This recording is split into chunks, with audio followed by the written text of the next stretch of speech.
And we're back now, continuing our discussion about the Obama budget with Britt, Mara, Bill, and Juan. So let's talk about the tax side of the Obama budget. Let's put something up on the screen. This is quite remarkable.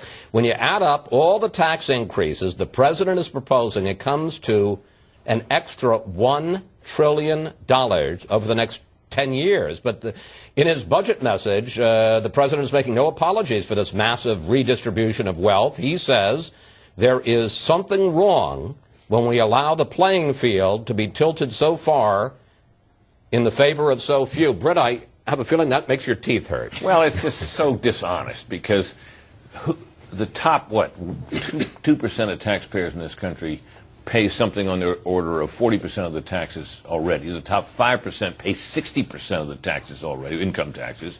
And the top 50% pay all but, they pay like 95% of the taxes. So most of the people in this country, pay almost either no income taxes at all or almost none. That's like half the income brackets. So the idea that the playing field is somehow tilted in favor of the few is bosh.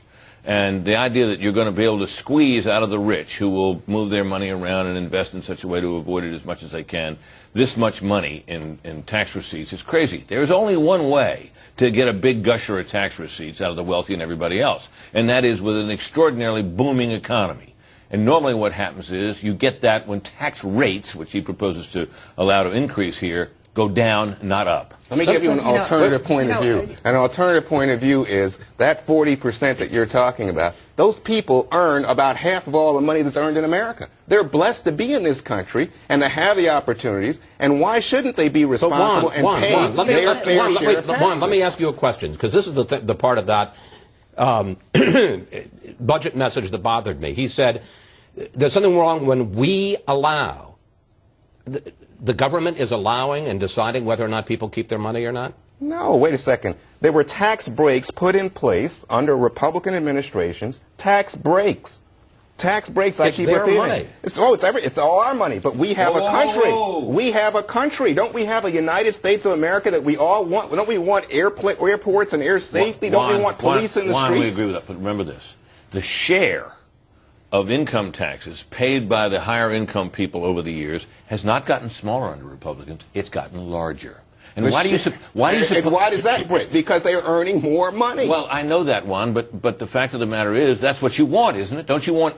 I mean, I often feel that people like Democrats and liberals would rather have everybody equally poor rather than unequally rich. There's two parts to this. One is the economic part, whether he's actually going to get enough money from these tax hikes to do all the things he wants to do with them. I'm skeptical about that. The second part is the political part. Can he sell this at a time of economic crisis where there is a lot of populist anger and where, as he said, 95% of Americans are getting tax breaks? I think he has a better chance politically of selling this than, for instance, Bill Clinton did when he raised taxes and got roundly punished for it. Do you think that the president is going to be able to sell the idea that the people who are the biggest contributors to charities are going to get a lowered deduction on their taxes instead of if they're being taxed at 35%, they're only going to get 28%? And what does it do to the housing industry if the home mortgage deduction is also reduced? Those are two specific things where the president is going to run into a buzzsaw in Congress from Democrats. Those deductions are sacred to a lot of people, and I think there's going to be a problem. It's not going to. What I'm worried about is it's going to be like the stimulus plan. Great goals, great priorities, but by the time it goes through the meat grinder of Congress, it comes out looking pretty ugly and doesn't accomplish the principles that he wanted. All right, I want to turn